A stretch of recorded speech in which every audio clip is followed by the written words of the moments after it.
Hello guys, this is for Sagittarius. Welcome dito sa aking channel, Sagittarius.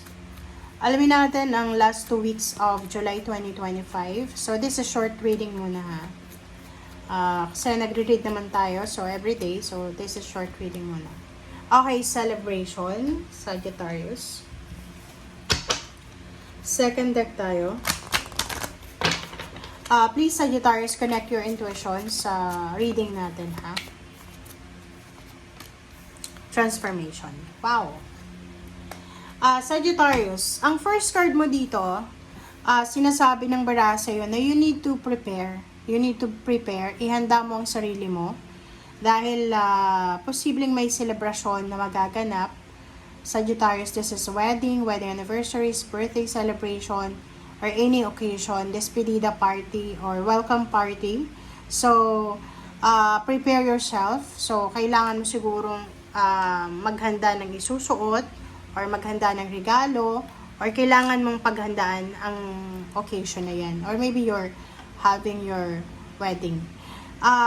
Transformation, a fresh new way of living emerges. So may transformation. So pwedeng magse-celebrate ka because of pagbabago na yan. So like new baby, ikakasal, buntis, may nabuntis, may nakabuntis, parang ganon. Or kung ano man yan na celebration. Basta iba-iba yan naman, di ba? Hindi naman tayo pare-pareho nang sineselebrate. So, basta mayroon kang isi-celebrate sa second half of July 2025. Okay. Wait, guys. Okay. Okay. Sagittarius.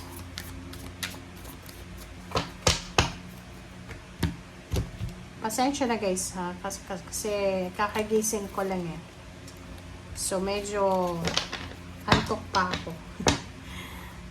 Maagang maaga pa. Okay. Nag-film kasi ako guys. Early in the morning.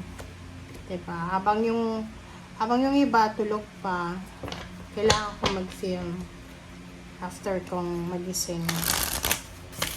Okay. Okay. Tingnan natin.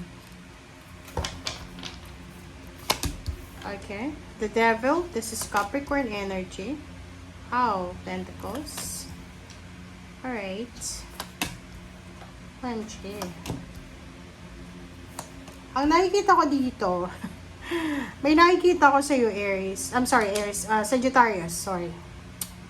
Papanoorin mo din yung Aries, baka resonate ka sa kanya. May nakikita ko sa iyo, Sagittarius. Okay. So, dito sa Three of Wands and Queen of Wands, sinasabi ng baraha na may posibleng matagal ka nang hinihintay. Maybe this is money, diba? Financial health. Business offer, job offer, kung ano man tong financial offer na to. And yung offer na yan ay posibleng pwedeng magdala sa'yo ng financial freedom. Diba like for example, pag may nagpautang sa'yo ng malaking halaga, pwede mo siyang magamit as parang kapital sa business, or pwede mo siyang magamit na kung ano man ang gusto mong gawin sa perang yan. That will give you the freedom. So, siguro may matagal ka nang hinihintay na pera, na offer, lump sum of money, retirement, back pay, na pwedeng dumating na sa'yo within the second half of July. The Devil, Queen of Pentacles, Seven of Swords, Two of Pentacles, Seven of Pentacles, the World card.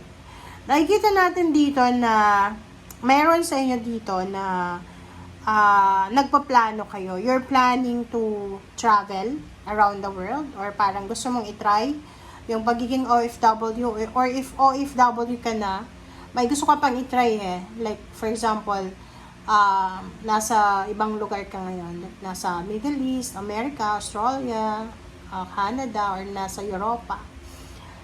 Meron ka pang gustong gawin. Diba? Parang hindi ka pa kontento. Hindi ka pa kontento sa kung ano yung nangyayari sa'yo sa ngayon. So, Sinasabi ng baraha sa'yo, ang dami-dami mong options in terms of money, in terms of financial. Ang dami mong pinagpipilian. Like yung iba, gusto mag-travel dito sa bansang yan. Parang wini-weigh mo yung circumstances. Ang nakikita ko dito sa Sagittarius, babae siya. It's either babae ka. Comment sa comment section.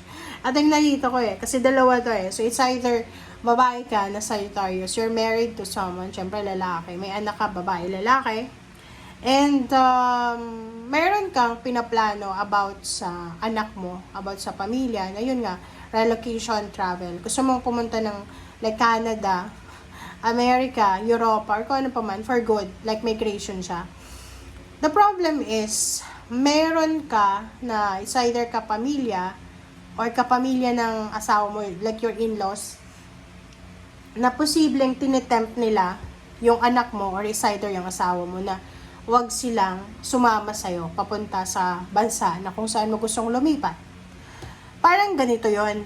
Ang dami mong magagandang plano, but meron na mga tao sa paligid mo na 7 of Swords na parang dahil sa sobrang inggit nila or maybe ayaw nilang masapawan mo sila. Yung mga plano mo parang tinitake for granted nila. Yung parang achievements mo, di ba? Pag may achievements ka sa buhay or may gusto kang ma-achieve, parang tawag mo doon, dina-downplay, dina-downgrade, parang ganon, na parang hindi nila na-appreciate, hindi nila sineselebrate yung mga winnings mo. 'Di ba?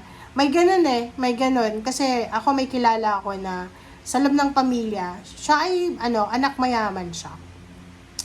Sabihin na natin na siya ay, kumbaga, hindi naman siya ampon, talagang anak siya.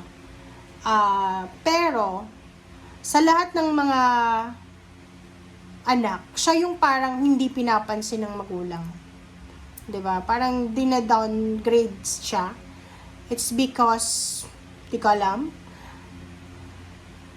And yung taong ito, gusto niyang ipaglaban lahat. 'Di ba? Yung parang anong tawag doon? Yung kulang siya sa atensyon ng family.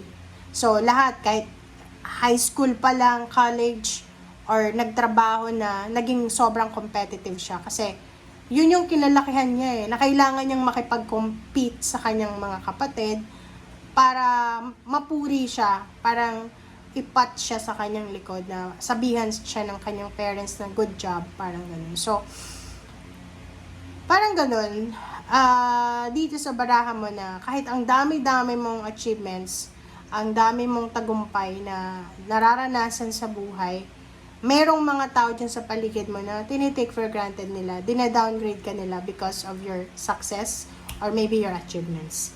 Sinasabi ng baraha sa'yo na okay lang yan, lalo na sa trabaho, di ba? Like for example, na-promote ka sa trabaho, nag-post ka sa social media, naka-receive ka ng mga comments and likes from someone na hindi mo naman kadugo, pero yung kadugo mo, ni congratulations, wala. Kaya parang gano'n, dina-downplay nila. Yung parang ayaw nilang masapawan mo sila. Okay, and siguro nararamdaman nila na mas aangat ka kaysa sa kanila. Parang gano'n. I don't know. Okay. Pero parang gano'n yung nangyayari sa'yo. Yung kailangan mong ipaglaban sa, halimbawa, may mga ganun kasi may favoritism ka sa pamilya, trabaho, sa community, diba? Hindi naman natin kailangan na i-push yung sarili natin sa kanila. So, dalawa yung World card and Queen of Cups. Sinasabi ng baraha sa'yo na sa ibang bansa, sa ibang lugar mo, Sagittarius, mahanap yung emotional peace and harmony. Parang kung saan ka man papunta, kung saan man balak mo mag-migrate, sinasabi na magiging sobrang peaceful ka doon. Diba? Yung parang ibibigay sa'yo ng universe, yung peace of mind. Justice din, good karma. So yun, huwag kang mag-alala kasi nakikita naman ng Panginoon kung ano yung mga ginagawa ng mga tao sa'yo. And kahit walang nagse-celebrate ng winnings mo, ikaw, mag-celebrate ka ha. Kasi small wins, still a winnings yan. So, kailangan mong mag-celebrate. Tingnan mo. Diba? Kasi sabi, wait ko lang guys kasi hindi ko pwede pakita ba. Okay, so tingnan mo. Ace of Swords and the Star, marami kang matatanggap na blessings about sa wish fulfillment mo. Yung parang ang daming offers para matupad yung pangarap mo. Like for example, hindi matuloy yung pagmamigrate mo, meron ka pa rin na offer sa Pilipinas na pwedeng magdala sa'yo ng justice, ng karma, ng blessings, and ng prosperity and abundance. Okay? Basta, you're protected. Huwag kang matatakot. Okay? Lahat ng lahat ng luha na dumaloy dyan sa mata mo, binibilang yan ng Panginoon. Okay? So, huwag mong iisipin na lahat ng sacrifices mo ay wala yan. No, lahat yan may kaukulang outcome. So, positive ka lang, maging mabuting tao ka lang, Sagittarius, and yun nga, ipibigay sa'yo ng Panginoon ang para sa'yo. Thank you guys. Bye!